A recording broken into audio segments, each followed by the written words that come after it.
Assalamu alaikum cemaat. Bardığı toktular.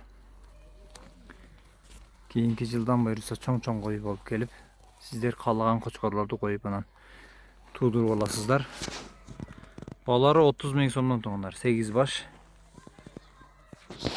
Bardığı zor kozlarındaki. Kulakları, жүндер таза, kuyrukları açık. Görünüzler.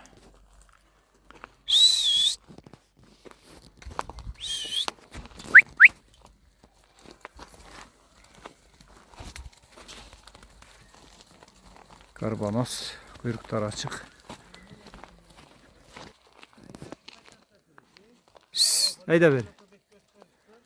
Adres Karaulca rayonunda Laytala ayırında. Çet girip beri uçturlar onlar.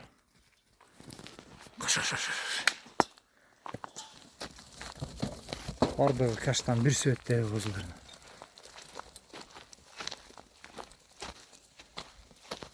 Torpaka bir ay oldu. Bir aydan aşık olur. Ana parçacanlar.